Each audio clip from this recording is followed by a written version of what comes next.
할 수 있도록 제가 최선을 다하겠습니다. 지금 미국도 제가 이제 미국을 딱 갔을 때는 이번에 12월에 갔을 때는 트럼프가 대통령에 아직 취임하진 않았지만 대통령 당선인 자격으로 있은 다음에 미국을 처음 들어간 거예요. 제가 계속 오바마 시대 미국을 다니다가 이번에 갔는데 지금 미국의 분위기가 어떠냐면 유학생들이 취업을 해서 미국에서 이제 영주권을 비자를 신청하거나 어쨌든 미국 내에서 영주권을 신청하는 프로세싱이 이제 진행되고 있는 외국인들은 이미 그 절차가 70~80% 된 사람들은 문제가 없지만 지금 이민 신청 절차가 들어가는 초입에 있는 사람들은 거의 펜딩된 상태예요. 아예.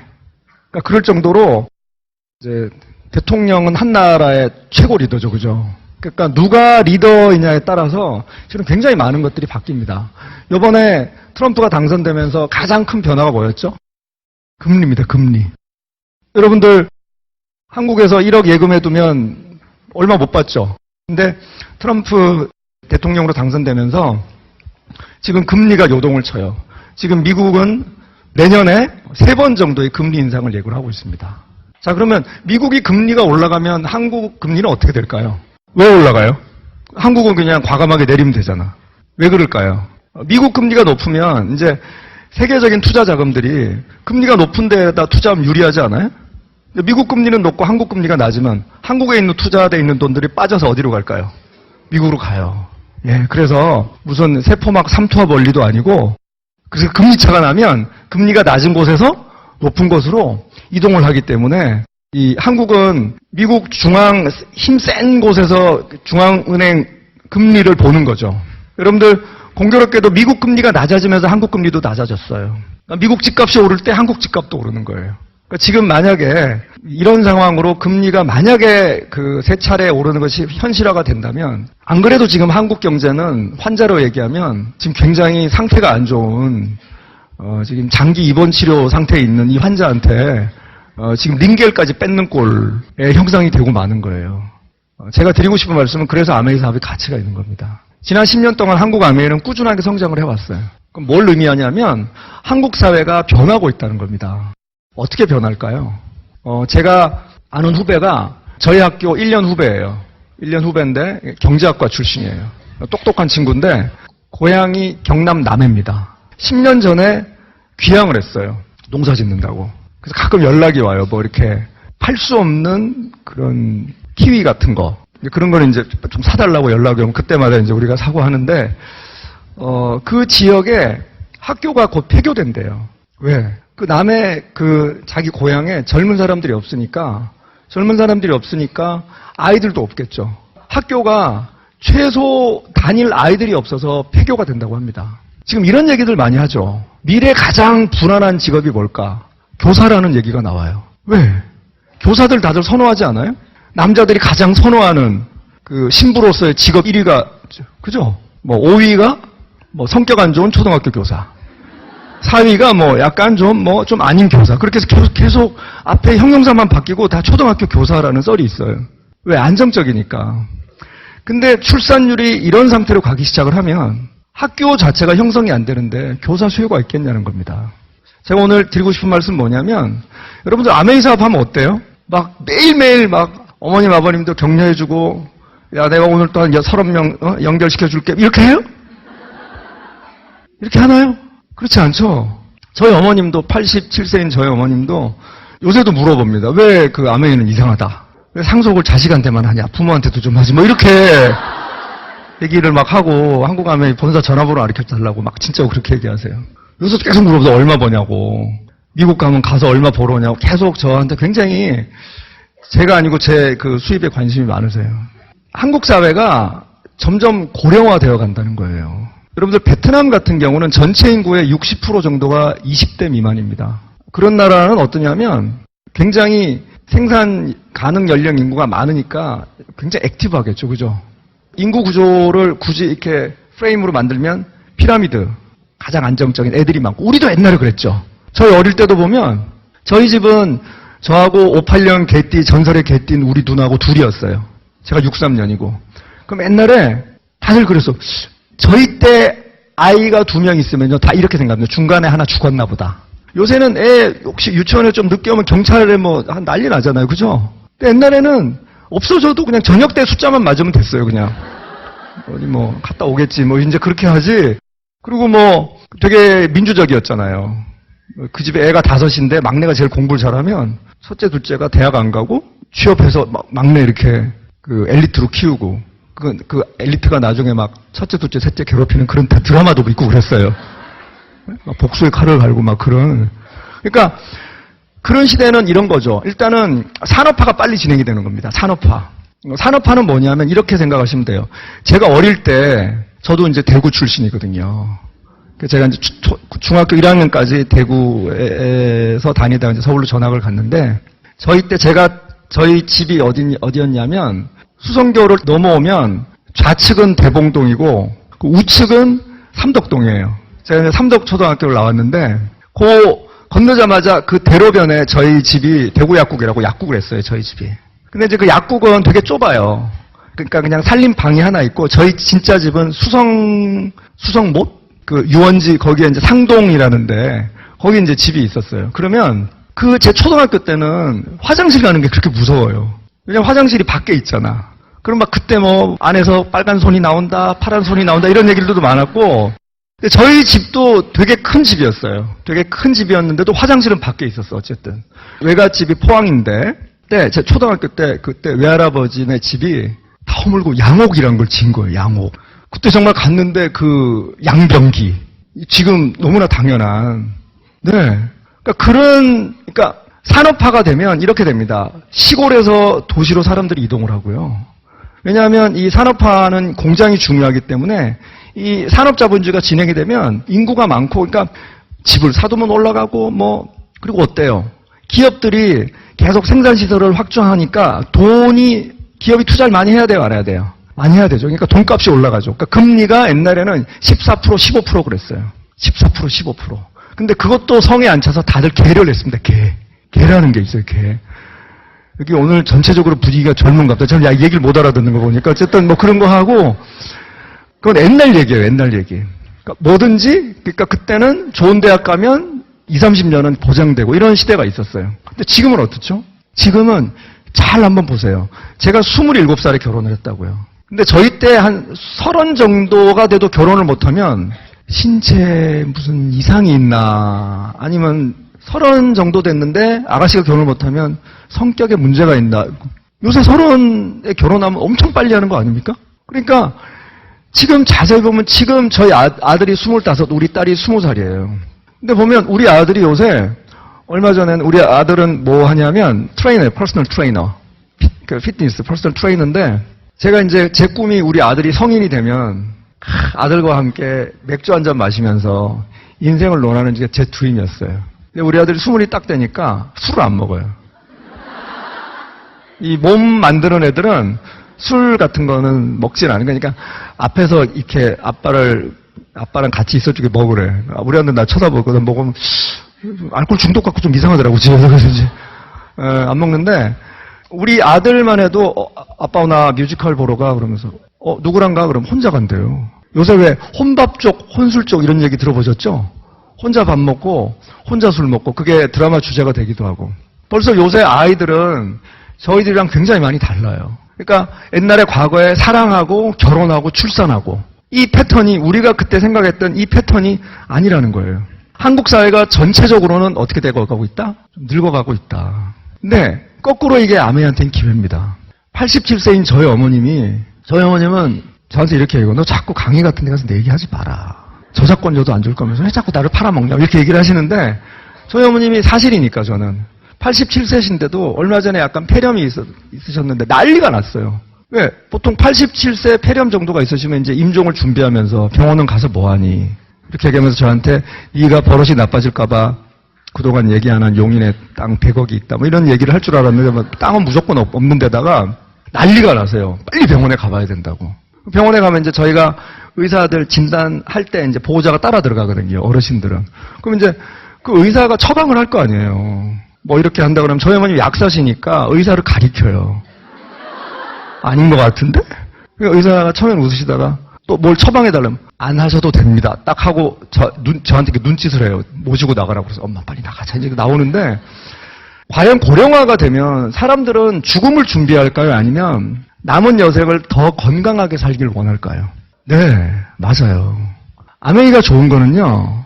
그런 건강하게 살려고 하는 패러다임에 부응하는 컨텐츠와 제품들이 굉장히 많이 나옵니다. 요번에 가니까 미국 아메이에서 이제 새로 나올 신제품 엑스포를 해요. 그 엑스포 하는 곳이 여기에 한 10배 정도 됩니다. 크죠? 예, 여기서 이제 각종 이제 뉴트라이트 아티스트들이 하는데 7월에 비타민 B가 새로 출시되더라고요. 한국은 이제 B 플러스로 나오죠. 이제 출시되는데 물론 한국도 이 새로운 비타민 B가 뭐 시간이 지나면 당연히 출시가 되겠죠. 기존에 미국의 비타민 B는 7종류였습니다. 7가지 비타민 B. 뭐 B1, B2, 뭐 B6. 근데 이번에 하나가 추가돼요. 비오틴이라고 B7입니다. 그래서 8가지 비타민이고요. 2가지는 비타민 B가 수용성이에요, 지용성이에요? 예. 그래서 들어가면 그 몸이 필요로 하는 걸 흡수를 하고 이제 나머지 이제 이렇게 배설이 되겠죠. 그죠? 근데 그럼 아깝잖아. 배출이 되면. 그리고 오늘 내가 비타민 B, 뭐, 여러분들이 뭐 그런 거 체크하는 기능이 있어요? 몸의 신체 기능을 체크하는 거에 있어서 오늘 지금 현재 비타민 B가 얼마 필요합니다. 그만큼 먹을 수가 없잖아요. 그쵸? 그래서 내 몸에 비타민 B가 언제 필요할지 모르는데 안 필요할 때 들어가면 굉장히 조금만 소량으로 하고 나올 것이고 그리고 많이 필요할 때 조금 넣으면 소용이 없고 그죠? 더 많이 넣어줘야 되니까. 그래서 이번에 8가지 비타민 B가 들어가 있는데 2가지는 그냥 수용성으로 그 안에서 딱 필요한 만큼 하라고 그냥 이렇게 배출이 되고 나머지 6가지 비타민 B가 되게 중요해요. 뉴트라이트의 최고 과학으로 8 hours time release라 그래서 들어가면 8시간 동안 몸 안에서 밖으로 빠져나가지 않아요. 굉장한 기술이거든요. 그러니까 그 동안에 8시간 동안 몸 안에 있으면서 몸이 부를 때 내가 계속 써주는 겁니다. 최적화되는 거예요. 이번 뉴트라이트 주제 중에 하나가 퍼티그였어요. 현대인들이 제일 스트레스 받는 게 뭐죠? 피로죠, 피로. 항상 필요하니까. 그래서 비타민 B 컴플렉스를 이번에 업그레이드 하는 게 이제 미국에서는 내년 7월에 출시가 돼요. 그리고 공기청정기도 업그레이드 됩니다. 훨씬 헤파 필터 능력을 강화를 하고 디자인도 훨씬 더 이렇게 볼륨감 있고 그렇게 해서. 그래서 이건 뭘 의미하냐면 차량용 공기청정기도 이제 출시 예정이죠. 여러분 한번 생각을 해보세요. 이건 뭘 의미하냐면 아메이가 새로운 국면을 맞이하는 거예요. 원래 처음에 우리가 생각하는 아메이는 뭐냐면 저는 이런 생각을 했어요. 아메이 사업을 이렇게 보면서 그래도 왜냐하면 제가 1998년도에 아메이 사업을 시작했거든요. 그 당시 저는 외국계 이제 증권사의 차장으로 있었어요. 차장으로 있었고 부장님이 저한테 아메이를 소개했어요.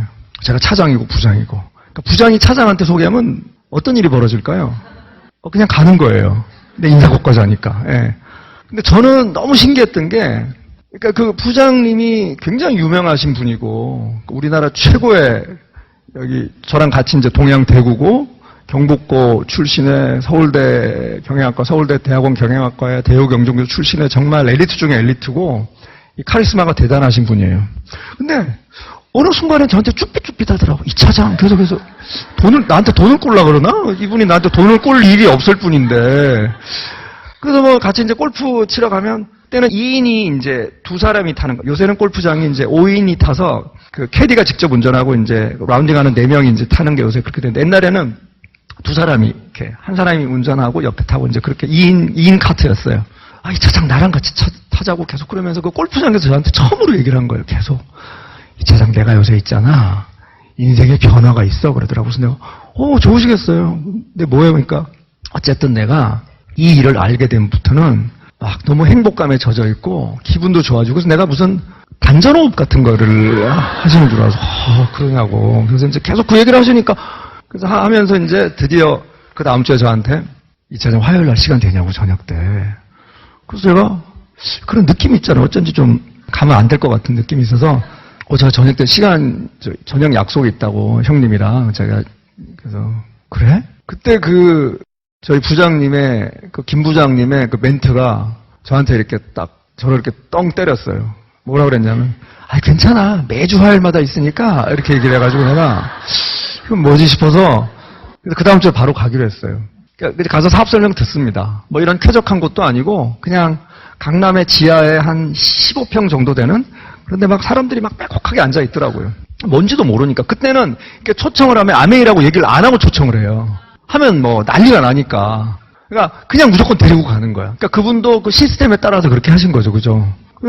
이제 가서 이제 뭐 이렇게 설명을 들었죠. 처음에는 이렇게 설명을 들으니까 너무 괜찮더라고요. 유통의 변화를 얘기하고, 현실 점검을 얘기하고, 직장인의 한계를 얘기하고, 인쇄소득을 얘기하고, 엘비스 프레슬리가 죽었는데도 돈을 버는 걸 아느냐. 몰랐어요.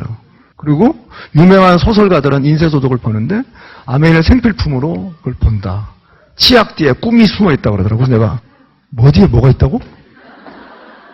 감사합니다. 사업 설명 듣는 그날도 하루에 수백억을 트레이딩을 하고 있는데 저는 이제 펀드를 운용을 하니까 돈이 솔직히 뭐 1억, 2억은 돈처럼 내 돈도 아닌 주제에 그냥 그 명품 가게에 직원으로 있으면 막 그 자기가 명품 그 주인처럼 느껴지듯이 내 돈도 아닌데도 그러니까 뭐 5,000원 치약이 5,000원인데 이게 뭐 이렇게 네트워크를 이렇게 해가지고 이렇게 하면 이렇게 해가지고 엄청 번다고 그래가지고 버는 건 잘 모르겠고 아 되게 좋은 사업이구나 이렇게 생각을 했었어요. 그래서 딱 근데 이런 느낌 있죠. 저랑 스폰서랑 같이 이렇게 앉아 있는데 사람이 이렇게 막 우주의 기운을 모으면 이렇게 막 뭔가 불가능한 것도 할 수 있어요. 그 느낌이 있잖아요. 분명히 이 스폰서가 앞을 보고 있는데 저도 보고 있는 느낌 있잖아요. 그런 거 아세요? 앞을 보고 있는데 눈이 이렇게 늘어져가지고 나도 이렇게 보고 있는 느낌이 계속 이게 내가 뜨거운 거야. 왜 그런 거 있잖아. 사업 설명을 누굴 데리고 오면 좀 약간 얘가 어떨까 지금 반응이. 근데 이렇게 보기는 내가 싸 보이니까 근데 그게 가능한가 봐요. 우주의 기운을 모으면. 했는데 이게 옆으로 해서 계속 나도 이쪽을 보긴 그런데 나도 이렇게 보이더라고. 그러니까 서로 눈이 이렇게 마주치는 거죠. 기적처럼. 만화에 나오는 일이에요. 진짜로. 계속 그분은 이제 눈치를 보고 끝났는데도 계속 나한테 어땠어? 이러더라고. 그래서 제가 무슨 막 맞선 보고 나서 상대방 얘기해서 제가 그래서 너무 좋은데요? 그러니까 막 뗄 듯이 기뻐하는 거예요. 그 보니까 저보다 2주 먼저 시작하셨더라고요. 근데 이거 너무 대단한 게 그 2주 사이에 뭐 한 몇 명을 데리고 오셨나 봐. 그럼 나보고 이런 반응은 처음이라는 거야. 그러지만 어쨌든 아메이가 그 당시엔 진짜로 그랬어요. 이미 97년도에 세제 파동이 있고 그래서 아메이가 이제 91년에 들어와서 어쨌든 제품 수도 많지가 않고 어쨌든 이게 잘못하시는 분들도 있고 어떤 여러 가지 고정관념 때문에 그 아주 그런 악조건이었을 때였어요. 그러니까 오죽하면 제가 처음에 그런 이제 미팅에 와서 가이드라인 주는 게 뭐냐면 절대로 전화로 초청하지 마라. 전화는 약속만 잡아라. 전화해서 아메이 얘기가 나오도록 절대로 하지 마라. 이게 그때 가이드라인이었어요. 항상 전화 알지? 네, 알겠습니다. 전화, 네, 이거 계속 외우고 다녔어요, 저희가 아침에는 새벽에 딱 일어나서 호텔에서 조찬 모임 하고요. 펀드 매니저들 다 억대 연봉 적이니까. 그래서 다 페라가 뭐 구두에 얼마니, 조지 얼마니, 하우머치 그 양복 다 입고 에르메스 넥타이 다 메고 이렇게 고급스럽게 딱 이렇게 하고 아침에 이렇게 막 뉴욕 증시 뭐 유럽 환율 이런 거 멋있게 딱 하고 저녁 6시만 되면 전화 네 조심하겠습니다. 계속 그거 하고 있어요. 제가 아이덴티티가 아침과 저녁이 완전 다른 거죠. 근데 그때 그래서 저희가 이거 가이드라인이 있어요. 혹시 전화로 계속 그게 뭔데? 하고 물어볼 때 가이드라인도 있었어요. 너는 피카소의 그림을 전화로 설명할 수 있니? 라고 얘기하는 가이드라인이 있었어요. 그러니까 이게 먹히더라고. 그래서 제 대학 후배한테도 제 가이드라인을 줬죠. 근데 걔가 이제 하루 울면서 나한테 왔어. 형, 들켰어. 전화로 얘기했어? 피카소 얘기 안 했어? 그러니까 얘기했대. 그게 뭔데? 그래서 너는 피카소의 그림을 전화로 설명할 수 있니? 하니까 한 3초 정도의 침묵이 흐르더니만 그거 아메이지 그러더래요. 그러니까 누가 한번 다녀간 거야. 그러니까 그런 시절이었어요. 한번 생각을 해보세요. 요즘 여러분들 뭐 하면 그런 전화해요? 피카소의 그림은 전화로 설명할 수 있니? 이렇게 얘기해요? 안 하잖아, 그죠? 그러니까 지금부터 18년 전 얘기를 제가 말씀드리는 거예요. 그러니까 아메이 사업이 이제 이미 한국에서도 1조의 이 네트워크를 가지고 있다는 건 여러분들 대단한 겁니다. 그러니까 이게 무슨 얘기냐면 이미 아메이 사업이 바뀌는 거죠. 과거의 아메이 사업은 쫓고 쫓기는 추격전. 그죠? 전화하면 안 받아. 그래서 옆 사람 전화하면 받아. 그래서 뭘 받아요? 상처 받아. 그러니까 그 요새 또 카톡 있잖아요, 카톡. 일이 끝까지 안 지워져, 일이. 근데 상대방은 그걸 보면 안 되니까 일을 안 지우고 보는 방법이 또 있거든요. 그래서 어쨌든 이 카톡 때문에 많은 사람들이 상처는 받아요. 이제 그 번호가 그 노란 번호가 있으면. 근데 어쨌든 지금의 아메이 사업은 과거에 비해서 훨씬 제품 라인과 컨텐츠가 풍부해지고 있고, 그리고 과거보다 훨씬 더 다양한 배경을 가진 사람들이 다양한 연령층에서 리더들이 배출되고 있기 때문에 이제 정말 이 사업 자체가 가지고 있는 이 가치가 무궁무진합니다. 왜 그러냐면 이런 게 있어요. 내가 잘해서 성장하는 일도 있는데요. 나는 가만히 있는데 주변이 이렇게 안 돼가지고 내가 성장하는 것도 있어요. 그게 좋은 거 아니에요? 난 가만히 있는데 주변이 다 무너지는 거? 지금 시스템이 그래요. 지금 한국 사회를 지탱해온 소위 대기업 중심의 효용 중심의 성장 중심의 이익만 낼 수 있으면 무슨 짓을 해도 좋다는 그런 방식의 이제 사회 문화는 이제 이 시대에 종말을 고하고 있어요. 지금 여러분들 아시죠? 만약에 재작년에 제가 실은 저희 공개 강의에서는 제가 너무 민감해서 얘기를 안 했어요. 근데 저희 강의장 안에서는 뭐 제가 완전히 막 혼자 막 흥분해가지고 왜냐하면 저는 투자 쪽 출신이잖아요. 투자하는 사람들한테는 이런 인수합병 같은 것들이 굉장히 중요한 안건입니다. 인수합병은 뭐냐면 서로 다른 회사가 같이 동거를 하는 거잖아요. 지금부터 2년 전에 삼성물산하고 제일모직이 합병을 했어요. 근데 그때 그랬어요. 이건 정말 이건 범죄 행위다. 삼성물산이 제일모직보다 훨씬 좋은 회사였어요. 훨씬 좋은 회사. 훨씬 좋은 회사인데 삼성에서 어쨌든 요번에 그 오뚜기라는 회사 아세요? 오뚜기라는 회사가 이제 아들한테 지분을 물려받았어요. 상속. 왜냐하면 경영을 해야 되니까. 그래서 상속세 얼마 내는지 아세요? 1,500억 냅니다. 1,500 다 내놓고 상속하는 거예요. 근데 삼성은 그 경영권 승계 과정에서 어떻게 보면 이론적으로 한 20몇 억만 얼마 내지 않고 계속 그런 과정에 그 정점에서 어떤 일이 생겼냐면 어쨌든 이 삼성이라는 회사가 워낙 성장해서 주가가 너무 크니까 주가가 너무 비싸고 하니까 어쨌든 그 합병 과정에서 문제가 생겼어요. 자, 이걸 합병을 하려고 보니까 대주주들이 반대할 것 같거든. 그렇죠? 왜? 말은 삼성물산이 만약에 가치가 3이고 제일모직이 가치가 1이면 합병 비율을 어떻게 해야 돼요? 3대1로 하는 게 맞죠. 근데 거꾸로 한 거예요. 이 회사가 훨씬 좋은데 이 회사를 훨씬 낮추고 수주도 받지 않고 이 회사를 부풀리니까 굉장히 문제가 많았어요. 그것 때문에. 그때 그 당시에 외국의 투자자가 소송을 걸고 했는데 근데 삼성물산의 대주주가 누군지 아세요? 국민연금입니다. 우리들 돈을 가지고. 그 국민연금의 최고 책임자 내부 그것도 거치지 않고 어떻게 되죠? 그러니까 여기 주주들이 손을 들어줘야 돼요. 합병에. 국민연금이 키예요. 근데 국민연금이 어떻게 손을 들어줬어요? 합병 찬성에 손을 들어줘서 지금 어떻게 됐어요? 어제 구속됐어요. 결국은. 이게 무슨 얘기냐면 제가 이런 말씀을 왜 드리냐면 과거에는 이렇게 덮고 넘어가요. 넘어갑니다. 덮고. 왜? 정보가 비대칭이고 불균형하니까. 요새는 어떻게 돼요? 얼마 전에 베트남에서 대한항공으로 들어오는 기내에서 누가 난동 폈죠? 다 찍어요. 침 태 뱉는 거 찍으니까 그 침 맞는 그분이 자, 침 한 번, 침 두 번, 지금 저 때리고 있어요. 그거 다 찍어요. 다 올라옵니다. 그래서 이번에 어떻게 돼요? 또 사전 구속영장이 신청됐어요. 자, 정보가 투명한 세상에서는 옛날처럼 그렇게 백으로, 편법으로 그런 세상이 사라지는 거예요. 멋진 거 아니에요? 그게 멋진 거예요. 누군가는 정상적인 절차를 밟지 않고 아메리카 얼마나 멋져요. 제 아무리 대통령 아니라 누가 와도 어디서부터?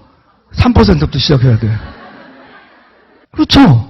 3% 시작해야 돼요. 그래서 이제 저성장 사회, 제로성장 사회에서 아메이 사업의 가치가 훨씬 빛을 발휘하는 겁니다. 훨씬 빛나는 사업이에요. 왜? 이렇게 생각하면 돼요. 요새 투지폰 갖고 있는 분들이 되게 돋보이죠.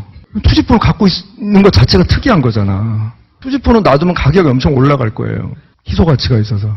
그러면 과거로 돌아가 볼게요. 1990년대 초반에는 핸드폰을 가진 사람이 없었어요. 왜 핸드폰이 필요해요? 그 당시 우리나라에 핸드폰 이동통신회사가 한국이동통신이라는 회사 하나밖에 없었어요. 그게 지금의 SK텔레콤입니다. 근데 지금은 어떻죠? 다 핸드폰을 갖고 있죠. 똑같아요. 건강? 밥만 먹으면 밥이 보약이다? 그건 과거 말이죠. 그렇죠? 그러니까 이제는 이 농축식품 형태를 나의 건강을 위해서 지출하고 투자한다는 것은 굉장히 의미 있는 거예요. 이번에 그 청와대에 들어간 각종 약물들 있잖아요. 그걸 보면 다시 한번 우리 건강산업이 얼마나 중요한가. 배곡주사, 마늘주사 이런 것들을 보면서 야, 이게 건강 엄청 신경 쓰는구나 이런 걸 우리가 알 수 있다는 거죠. 그죠? 근데 제가 이번에 미국 가서 실은 미국 뉴트라이트 본사 가보신 분, 그 뉴트라이트 본사 투어 해보셨어요? 해보신 분들. 예. 저는 요번에 저희 파트너 데리고 미국에서 그러니까 이렇게 생각하시면 돼요. 제가 맨 처음에 미국에서 국제사업을 시작했을 때 2002년, 2003년 이럴 때는 처음으로 제가 2002년에 2007년에 처음으로 Q12 플래티넘이 돼서 플로리다 마이애미에 이제 어치벌 리더십 세미나를 갑니다. 파트너. 얼마나 제가 신났겠어요. 그쵸? 미국에서 또 핀을 성취해서 또 리더십을 가니까. 근데 갔는데, 먹을 게 아무것도 없어요. 우리는 약간 고추장도 끓여야 되는데, 정말 다 콜드 푸드예요. 근데, 그때부터 이 아시안들이, 특히 한국인들이 미국 아메리카 성장하면서, 그로부터 한 5년, 6년 뒤에 미국 어치벌 세미나를 가면, 고추장도 있고, 된장도 있고, 김치도 있어요. 그리고, 이제는 모든 통역이, 책자도 이제 미국에서 한국어로 다 나옵니다. 모든 게 한국어로 돼요. 이메일도 한국어로 줘요. 거기 language reference라는 게 있어요. English, Spanish, 러시안, 중국어, 한국어. 당당히 미국에서 제피니스는 없어요. 희한하죠. 한국이 그만큼 북미 지역에서 한국 네트워크가 커진 거예요. 근데 이 재밌는 게 뭐냐면 지금 현재 미국 사회에서 이 건강이 어마어마한 화두입니다. 왜 건강이 어마어마한 화두일까요? 하나예요. 그럼 뭐냐면 한국은 의료보험 제도가 잘 돼 있었죠. 거의 이 정도면 거의 어마어마한 거예요. 저도 의료보험료를 되게 많이 내거든요. 무지 많이 내는데 잘 안 가죠, 병원을. 그쵸? 그러니까 한국은 그렇게 해서 좀 아프고 소득이 낮은 자들한테 다 이렇게 잘 돌아가요. 잘 돌아가는데 미국 같은 경우는 의료보험이 굉장히 비쌉니다. 그래서 혹시 여러분들 지인이나 친척이나 친구들 중에서 미국에서 이민 가신 분들 오랜만에 한국 나오면 뭐부터 하죠? 하고 스케일링 하고 내시경 검사 받고 다 하죠. 왜냐면 미국에서는 그게 너무너무 비싸니까. 정말 너무너무 비싸요. 제가 미국에서 놀다가 너무 이빨이 아파서 옛날에 크라운 한 개 빠진 거예요. 얼마나 아파요. 근데 다행히 이제 미국엔 저희 뭐가 있어요? 어딜 가나? ABO 네트워크 있죠. 그래서 이제 우리 또 치과에 갔죠.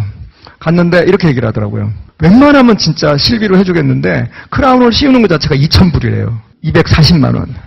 자기가 해줄 수 없으니까 크라운을 떠가지고 와야 되니까 그래서 그냥 이렇게 다 세팅해서 그냥 한국에 와서 했어요.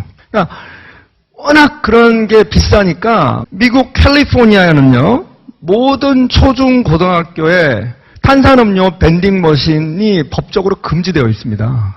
금지되어 있어요. 그리고 미국은 이렇게 딱 가면요 마트에 가면 이렇게 농약 뿌린 포도로 만든 와인, 유기농으로 만든 와인이 따로 돼 있어요. 그건 뭘 의미해요?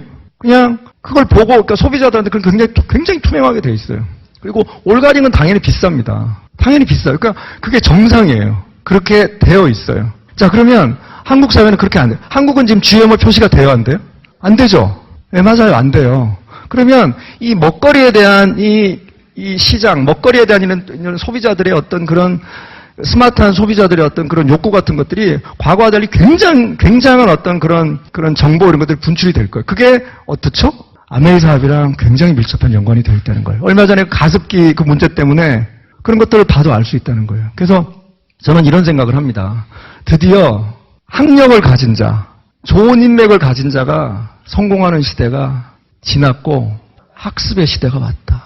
이제 정말 유익한 것을 내가 학습하려는 겸손한 의지, 그리고 그 학습한 것을 내가 잘 소화해서 상대방의 수준에 맞게끔 잘 전달하는 커뮤니케이션 능력만으로 부자가 되는 시대가 왔습니다. 멋지지 않아요? 과거에는 우리가 아무리 노력해도 안 되던 그런 시대가 있었어요. 근데 학습하고 소화하고 연결하는 것만으로도 우리가 네트워크를 만들 수 있는 시대가 왔다는 게 전 진짜 흥분돼요. 제가 요새 저한테 계속 칭찬해요. 야, 이상훈 너 대단하다. 어떻게 이렇게 일단은 알아들었고, 두 번째 힘들 때나 잘 될 때나 잘 견뎌왔느냐. 왜? 앞으로 맞이할 우리 아메이로 인한 라이프스타일의 변화가 훨씬 어마어마한 거거든요. 여러분 아메이 사업의 진짜 가장 매력적인 건 뭐예요?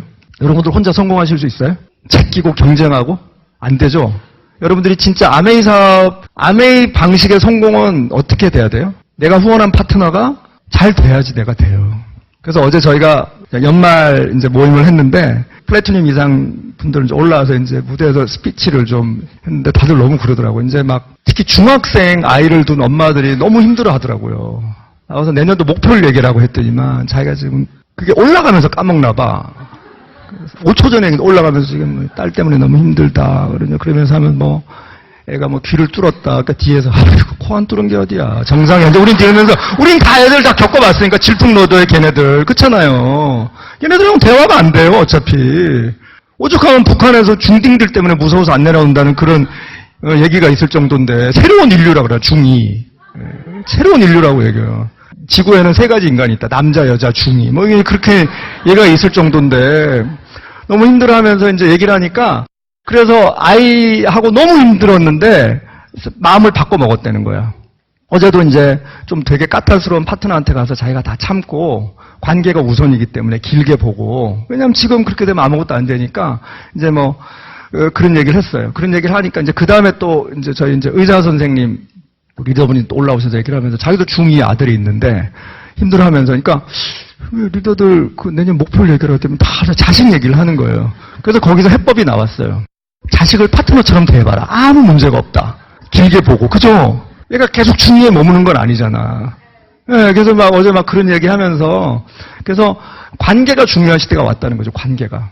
당장의 이익이 아니고 롱텀으로 긴 호흡을 가지고 관계가 중요한 시대가 왔다. 왜 스티브 잡스 합니까? 스티브 잡스의 사상? 정신세계? 스티브 잡스는 1980년대 초반부터 유명한 스티브 잡스였어요.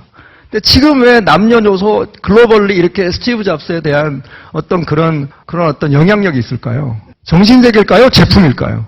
제품입니다. 구체적인 제품에 자신의 철학이 다 들어가 있는 거예요. 구체적이지 않은 어떤 것도 전 다 사입이라고 생각해요. 아니가 왜 대단하죠? 제품이 탁월해서 그래요. 저는 이번에 캘리포니아에 이제 우리 파트너들하고 뉴트라이트 본사 투어를 했어요. 여러분들 아세요? 미국 뉴트라이트 본사는 월화 수목만 근무해요. 좋은 직장이죠. 금요일부터 쉬어요. 근데 이 미국에서 한국인들의 그 아메이 파워가 얼마나 대단하냐면요. 한 달에 한 번 매주 토요일마다 코리안들을 위한 투어가 따로 있어요. 코리안어로 말을 해요. 그러니까 실은 미국에서 이 투어를 다니면 뉴트라이트 투어를 다니면 엄청나게 많이 들은 것 같긴 한데 머리가 아파요. 영어로 하니까. 나를 눈을 맞추고 하면 나도 이렇게 하긴 하나 제가 영어를 어떻게 다 알아듣겠어요. 그죠? 거기 막 전문 용어도 있고 한데 그 실험실 용어도 나오는데 근데 이 한국 전문 이 뉴트라이트 오랫동안 하신 분들이 2시간 반 동안 디테일하게 투어를 싹 다 돌아줘요. 지금 원래 과거에는 뉴트라이트 농장 중에 캘리포니아에 LA에서 한 2시간 동쪽으로 가는 사막의 레이크뷰 농장이라고 있었는데 거기 투어 코스도 있거든요. 칼렌보고 박사께서 초기에 그 실험했던 그게 다 거기 있어요. 근데 그거를 지금 레이크뷰 농장은 클로즈드하고 그 견학 시설을 그대로 떠다가 뉴트라이트 부에나파크에 있는 캘리포니아 본사 헤드쿼터 옥상에 그대로 갖다 놨어요. 싹 다. 저는 그 투어를 한 10몇 번 했어요. 제가 맨 처음에 아메이 사업 시작한 것서 98년에 시작을 하고 99년에 이거 진짜 있는 거 맞아? 농장? 누가 물을 것 같더라고. 가봤냐고. 그래서 저하고 저희 와이프랑 갔어요. 진짜. 가서 다 보고 왔어요. 갔다 오니까 진짜 묻더라고. 가봤냐고. 그래서 내가 가봤다. 아주 통쾌하더구만. 아메이 미국 본사랑 다 다녀왔어요. 저희가. 제가 그렇게 다녀오고 나서 9개월 만에 다이몬드가 됐거든요. 그때 그걸 보고 나서 야 세상에 이런 회사가 있구나. 그렇게 생각을 했어요. 어쨌든 이번에 또 저희 파트너 둘을 데리고 투어를 한 거예요. 근데 제가 투어를 하면서 했던 얘기 또 한 해가 아니고 너무 감동적인 거예요. 아, 내가 이런 사업을 하고 있구나. 거기 랩에 가면 뭘 보여주냐면요. 여러분들, 우리 뉴트라이트 타블렛 있죠? 한국 타블렛은 WX가 알이 작아요, 커요? 작아요, 그죠? 근데 미국 WX는 이만해요. 경구용이 아니고 좌약 같아. 이만한 거 3개야. 그래서 미국 WX를 먹으면 아시안들 중에 5명 중에 2명은 위장 통증을 호소합니다. 무슨 원리냐면 에어백하고 똑같아요. 이 안에 워낙 highly concentrated, 고농축의 모든 게 들어있으니까 위장에서 이게 에어백처럼 뻥 터져요. 그래서 위벽을 이렇게 치거든요. 그래서 대단한 거예요. 아시안들은 아시안 WX를 먹는 거예요. 맞죠? 앞으로 나라마다 영양 상태에 따른 WX를 나라마다 다 다르게 공급하겠다고 합니다. 대단하지 않아요? 여러분들 타블렛이 위 안에 있으면 얼마나 머물러 있을 것 같아요? 미국 그 뉴트라이트 그 랩에는요.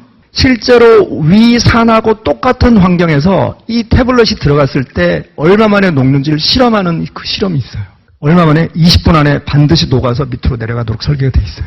모든 뉴트라이트 타블렛이. 그리고 이게 이제 브라질하고 멕시코에서 뭘로 오죠 이게? 분말로 오잖아요. 분말로 오면 이 분말을 일일이 다 조사합니다.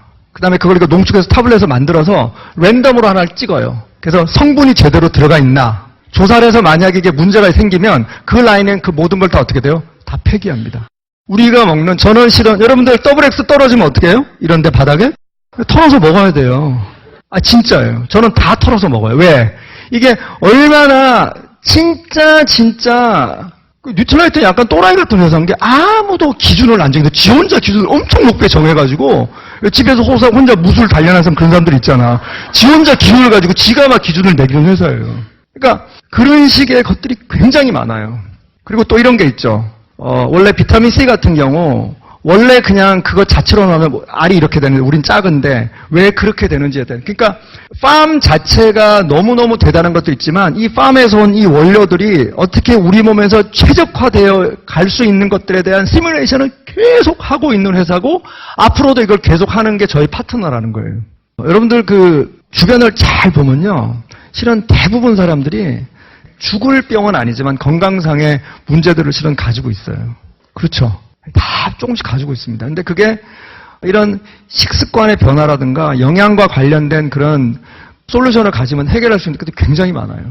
근데 왜 아메이 사업이 그러면 다른 거 해도 되잖아. 왜 아메이가 대단해. 저는 그걸 인공지능에서 찾아요.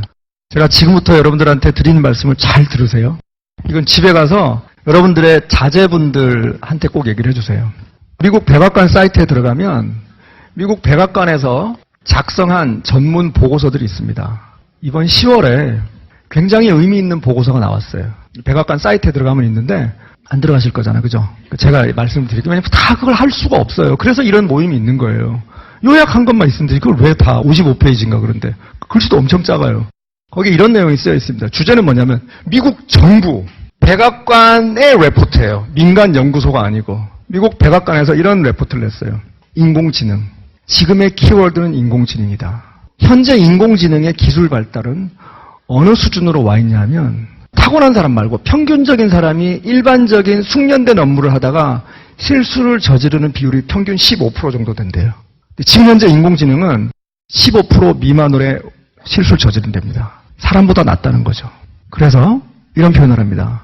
1900년대 초 미국은 농업국가였다. 그 당시 미국의 많은 사람들은 거의 50% 이상이 농업에 종사했다. 지금 미국은 전체 인구의 2% 미만이 농업에 종사한다. 그러나 1900년대 초반에 50%의 인구가 농업에 종사했을 때보다 수십만 배의 생산력을 가지고 미국 인구가 다 먹고도 남아서 수출할 정도의 농업 생산력을 지녔다. 왜? 기술의 발달 때문에. 바로 그러한 일이 지금 현재 전 세계에서 벌어지고 있다. 그게 인공지능이다. 인공지능은 많은 사람들의 일자리를 빼앗아 갈 것이다. 그럴 수밖에 없다. 왜? 사람보다 더 똑똑하니까. 여기에 제가 덧붙이면 이렇게 말씀드리고 싶어요. 과거에 뛰어난 인간은 문제 해결을 잘하는 사람이 뛰어난 인간이었어요. 공부 잘하고 잘 외우고 문제 찍어서 잘 찍고. 근데 이제 문제 해결 능력은 누가 하죠? 인공지능이 합니다. 그러면 인간의 역할이 바뀐다는 거예요. 뭐냐? 인간은 문제를 해결하는 역할의 인간을 넘어서 좀 더 진보된 인류로 진화하는 거예요. 그게 뭘까요? 무엇이 문제인지를 파악하는 것. 그게 앞으로 인간의 역할이 될 거라고 저는 생각을 해요. 그래서 그 백악관 레포트로 다시 돌아가면 거기서 이렇게 얘기를 합니다. 우리 미국이 현재 강대국으로 된 것은 농업국가였던 19세기 초, 20세기 초에 우리가 인재에 투자했다. 교육에 투자했다. 농업국가에서 산업자본주의로 넘어오는 그 패러다임에 걸맞는 교육 시스템을 가지고 있었기 때문에 오늘의 미국이 있다. 그래서 이렇게 얘기합니다. 지금 미국은 교육 시스템을 다 바꿔야 된다. 쉽게 말하면 국영수, 물리화학 이런 시스템으로는 안 된다. 그래서 데이터베이스 컴퓨터 쪽을 더욱 강화를 하고 뭘 강화해야 된다고 하냐면 어떻게 협력하고 살아갈 것인가. 어떻게 상대방을 이해할 것인가. 이런 부분의 교육을 강화해야 된다고 하는데 그 백악관이 하고 있는 거 우리가 지금 하고 있는 거 아니에요? 맞죠? 여러분 미국 정부가 이미 그렇게 준비를 하고 있어요. 교육 시스템을 바꿔야 된다. 그래서 미국에서 교육부 장관이 굉장히 중요한 거 아시죠? 왜? 근데 이번에 미국 트럼프 정권에서 공교롭게도 미국 전체 교육 시스템에 대한 핵심 전략을 놓을 교육부 장관이 누가 됐어요? 디보스 패밀리의 딕 디보스 장남의 맏며느리가 이번에 교육부 장관이 됐습니다. 의미심장한 일이에요. 전 그렇게 봐요. 트럼프가 제일 싫어하는 게 뭔지 아세요? 소속은 미국인데 공장은 밖에 있는 거예요. 애플 같은 중국에 고용을 창출하죠. 그죠? 그래서 트럼프가 좋아하는 거는 Great America예요. 그게 뭐냐? 미국의 제조업, 그리고 미국 내 공장이 있고 미국 내 고용을 창출하고 거기에 딱 들어맞는 게 어딜까요? 아메입니다. 그쵸? 한 번도 공장을 해외에 뭐 그렇게 해본 적이 없죠. 근데 저는 이런 생각을 해요.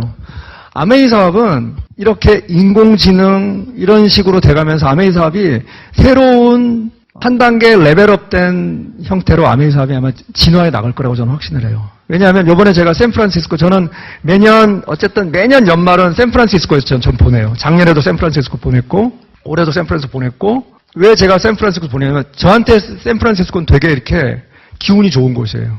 그 샌프란시스코 그 베이에리어 전체 뭐가 있죠? 구글도 있고 애플도 있고 페이스북도 있고 미국을 현재 혁신의 그 아이콘으로 만든 모든 그 샌프란시스코 베이에리어에서 다 시작했어요. 그래서 한 해를 마감하고 새해를 설계하는 때는 항상 샌프란시스코에 있어요. 요번에도 샌프란시스코 3일 정도 이제 쉬면서 생각도 정리하고 왔는데, 여러분들 우버 아시죠? 우버. 예, 우버. 이제 저희는 미국 가면 그냥 다 우버 타고 다녀요. 우버가 너무 재밌는 게 요번에 가보니까 10월에 갔을 때보다 우버 가격이 더 내렸어요. 우버가 얼마나 싸냐 하면 이렇게 생각하시면 돼요. 보통 미국에서 일반 그 택시에 예를 들어서 내가 4만 원에 간다. 그럼 우버를 타면 15,000원 정도에 가요. 그러니까 일반 택시가 살아남겠습니까? 맞죠? 근데 공교롭게 제가 이번에 샌프란시스코를 방문했을 때 드디어 우버가 무인 우버를 샌프란시스코에서 시범 운행을 시작했어요. 내가 스마트폰으로 부르면요, 무인이 옵니다. 딱 타고 데려다줘요. 물론 옆에 우버 직원이 타고는 있어요. 딱 왔는데 아무도 없으면 어때요? 어머 좋겠다고 타야 아니면 찝찝해요. 가라 그래도 안 가. 사람이 없으니까. 그죠? 타고는 있어요. 이건 뭘 의미하냐면 인공지능이 이렇게 발달을 하게 되면 이렇게 생각합니다. 지금 미국에 트럭 운전사 이런 운수업에 종사하는 사람들의 숫자가 수백만이에요. 다 사라질 걸로 봐요. 모든 게. 우리가 아메이 사업을 하고 있는 이 지금 인류의 역사가 굉장히 인류가 아주 급격하게 인류의 어떤 그 기술이라든가 문화 같은 게 한 번 더 이렇게 립이라고 하는데 한 번 크게 도약하는 지금 시기에 우리가 살고 있어요. 전 이런 얘기 많이 합니다. 애들 걱정할 때가 아니에요. 어머님들. 이렇게 제가 얘기를 많이 해요. 네 걱정을 해야 된다고. 지금은 아이들 교육이 아니고 전 감히 이렇게 얘기해요. 지금 그 아이들이 배운 그거는요. 얘네들이 성이 되면 실은 아무 소용이 없어요. 그때 얘네들 누가 가이드 해줘요? 가이드 선생님? 아니요. 부모입니다. 지금은 부모가 학습해야 될 시기예요. 제가 대학 졸업하고 대학원 졸업하고 제가 증권회사 들어갈 때 100명 뽑는데 12,000명이 왔어요. 서류가 문제가 돼서 저는 합격이 됐어요. 어쨌든. 서류가, 왜냐하면 그때는 필기시험을 봤거든요. 근데 여러분들 12,000명, 보통 이제 중학교, 고등학교를 빌려서 필기시험을 보는데 12,000명이면 학교를 몇 개를 빌려야 돼요. 그러니까 그냥 서류 전형을 한 거예요. 그러니까 뭔가 문제가 생겨서 저는 들어갔어요. 들어갔는데 여러분 생각해 보세요. 120대 1이에요. 그죠? 저희가 고등학교에서 대학 갈 때도 엄청난 치열한 경쟁률이 있었어요. 그리고 제가 거기 있다가 또 한국 회사에서 홍콩 증권에서 갈 때도 엄청난 치열한 경쟁률을 뚫고 갔어요. 근데 그런 제가 36에 아메를 했단 말이에요. 왜일까요? 전 이런 생각을 했어요. 제가 딱 그때, 그 당시 외국계 증권회사의 펀드 매니저 차장. 좋아요. 1996년, 95년, 96년, 97년에 억대 연봉은 진짜 큰 돈입니다. 얼마나 큰 돈이냐면 그때 강남의 아파트 한 채가 1억 2천이었거든요. 그러니까 연봉이 아파트 한 채 값이에요. 그럼 진짜 많은 돈이죠. 삼성 대기업 부장이 5천만 원 정도 할 때였으니까. 큰 돈이란 말이에요. 퍼포먼스 받고 그러면 진짜 많은 돈을 벌어요. 근데 뭐가 없는지 아세요? 내 라이프가 없어요. 삶이 없다고. 자, 예를 들어서 제가 강릉에 휴가를 가 있어요. 근데 만약에 무슨 9.11 테러 같은 게 터지잖아요. 그럼 전화가 와요. 그럼 저 바로 와야 돼요. 바로. 내가 FBI 요원도 아닌데 회사 차장이야. 바로 와야 돼요. 내 삶이 없다고요. 내 삶이. 그래서 제가 그때 생각한 거예요. 36대. 이런 식으로 46살, 56살 어떻게 될까? 잘하면 제가 고인이 돼 있을 수도 있겠더라고요. 병풍지에서 향내 맡고, 그리고 앞에서는 좋은 애였는데, 성격은 좀 그래도, 이런 얘기를 내가 누워서 듣고 생각하니까, 라이프가 없는 거죠, 라이프가. 그러니까, 그런 생각을 하고 있을 시기에 이 사업이 온 거예요. 여러분들, 전 이렇게 생각합니다. 누군가 사업 설명을 멋지게 해서, 누군가가 진짜 논리적으로 사업 설명해서 그 사람이 알아듣는 건 전 아니라고 생각해요. 뭐가 있죠? 사람은 다 때가 있어요. 사람은 다 타이밍이 있어요. 그 타이밍. 그래서 여러분들 혹시 여러분들이 누군가한테 이 좋은 걸 전달했을 때 그분이 의외의 반응을 하거나 그분이 여러분들 상처를 주더라도 결코 슬퍼하지 마세요. 때가 아닌 거예요, 때가. 근데 그 사람의 생각은 나의 설득력이 바꿔주는 게 아닙니다. 세상이 바꿔줘요. 세상의 급격한 변화가 그 사람을 바꿔줘요. 저도 제가 아멘 사업을 첫 시작하고 나서 친구들한테 뭐 미친 듯이 다녔겠죠. 그죠? 제가 아멘 사업을 설렁설렁 했을 것 같아요. 미친 듯이 했을 것 같아요. 미친 듯이 했어요. 진짜. 정말 미친 듯이 했어요. 새벽에 저희가 5시 반에 일어나요. 저희는 회사 가려면. 아침 일찍부터 회의를 7시 반부터 회의를 하니까. 그러면 저녁에 녹초가 돼도요. 저희가 그 당시에는 온라인으로 가입이 안 돼서 서류를 써서 아메이 본사에 가거나 우편으로 보내줘요. 그러니까 회원 가입하는데 일주일이 걸려요. 그래서 저는 성질이 급해서 어떻게 하냐면 아메이 본사에 가 있었어요. 저녁 때 퇴근하기 직전에 이만큼 들고 가서. 본사 주변을 다 알아요. 근데 중요한 건 뭐냐면 등록은 됐는데 PB가 안 떠. 그래서 물어봤어요. 야, 나 옛날에 해봤다는 거예요. 그래서 이 좋은 걸 왜 나한테 얘기를 안 했냐니까 그 모든 친구들이 공통적으로 하는 말이 너만 뺐다는 거예요. 어쩐지 너한테 알리면 뭔가 안 좋은 일이 생길 것 같은 그런. 제가 되게 좀 이렇게 막 독설 가거든요. 뭔가 이렇게 안 맞으면 이렇게 삽으로 이렇게 묻는 스타일이기 때문에 되게 까탈스럽고 동창 모임 같은 거 해도 거기 내가 옛날에 나랑 사이 안 좋았다는 나 엄청 안 나가요. 완전 성격 완전 모든 사람의 명단에 제가 없었대요. 쟤 아니면 사람이 없냐? 이렇게 된 거예요. 정말로. 제가 우리 같은 강의장에서 형제라인 그룹 다이아몬드에 대학 동창을 만났는데 저하고 완전 친한 대학 서클 선배예요. 저희 와이프는 저하고 캠퍼스 급이 과 선배고 그걸 만난 거야. 나보다 한 6개월 먼저 시작했더라고. 그래서 내가 형 왜 나한테 얘기 안 했으니까 내가 널 알잖아. 아니야. 처음부터 명단에서 이렇게 치웠다는 거예요. 희망을 가지세요. 저도 합니다. 여러분들 저는 아메이 이렇게 생각해요. 무엇을 상상하든 그 이상이에요. 진짜로. 근데 제가 왜 했겠어요? 때가 됐던 것 같아요. 직장생활 11년 정말 열심히 했고 제가 그때 이민을 알아볼 때예요. 저희 와이프 보고도 저희 가서 그래서 캐나다 투자 이민. 저는 뭘 하면 그래서 캐나다 갔다 왔어요. 그 당시 회사 직장인들 휴가가 6일 줍니다. 월, 화, 수, 목, 금, 토. 그죠? 그럼 일요일 그 8일을 다 써서 1년에 한 번인 휴가를 가지고 저희 와이프랑 밴쿠버 갔다 왔어요. 사전 내가 가서 살 테니까 한번 보자. 제가 딱 가서 느꼈어요. 그냥 회사 다니자. 그렇게 해서 계속 뭔가를 이렇게 찾고 있었어요. 찾고 있었는데 딱 때마침 그때 저희 부장님이 저한테 진짜 용기를 내서 얘기했어요. 우리 부장님이 저희 회사에 몰래 얘기한 사람이 한 30명 정도 되는데 나 혼자 알아들은 거야. 얼마나 내가 이쁘고 기뻤겠어요. 물론 안 하십니다. 저를 출산하고 출혈이 많아서 한 6개월 뒤에 바로 안 하시긴 했어요. 안 하시긴 했는데 그래도 지금도 너무 저를 자랑스럽게 생각해요. 유일한 나의 더블 다이아몬드. 제가 처음에 아메이 사업을 했을 때 사회 상황보다 지금 사회 상황이 훨씬 더 복잡해지고 어떻게 보면 훨씬 더 기회인 거죠. 왜 기회냐면 세상이 많이 바뀌었어요. 첫 번째 뭐가 바뀌었죠? 전 대학이라고 봅니다. 훨씬 들어가기 힘들어졌는데요. 또 나와봤자 별 볼 일 없어요. 그게 첫 번째 변화예요. 두 번째, 출산율의 변화예요. 이건 뭘 의미하냐면 이제 나 홀로 1인 가구가 점점 많아질 겁니다. 라이프 스타일이 바뀌는 거죠. 제가 17년 전에 일본을 갔을 때 굉장히 눈여겨본 게 있어요. 백화점 지하의 푸드코트에 가니까 한 사람이 먹을 수 있는 것들을 굉장히 많이 팔더라고요. 내가 한국도 이렇게 됐으면 좋겠다고 했는데 요새 한국이 그렇게 되고 있어요. 혼자 사는 사람들이 뭘 가장 가치롭게 여길까요? 전 건강이라고 생각해요. 요새 사람들 술 많이 안 먹는 거 아세요? 저희 친구들은 지금은 많이 못 먹어요. 힘이 들어가지고 54세 이 정도 되면 이제 본인의 어떤 의지와 열정과 강력한 결단으로 생체 나이는 70세 정도 와 있는 애들이 많아요. 유전적으로는 잘 물려받았는데 그러니까 근데 지금 요새 젊은 사람들은 술 안 먹어요. 진짜로. 과연 앞으로 라이프 스타일이 어떻게 바뀌어갈 것인가? 사람들이 어디에 돈을 쓸 것인가? 그리고 이 사람들이 어떻게 의미 있는 곳에 돈을 쓰게 할 것인가? 이런 부분들이 저희 아메이 사업이 하는 일인 것 같아요.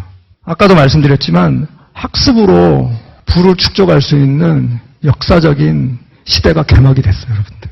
멋진 일입니다. 과거가 랭킹의 시대였어요. 랭킹. 너 키가 얼마야? 아파트 몇 평 살아? 내신은 몇 등급이야? 대학은 어디야? 그래서 그런 얘기가 있어요.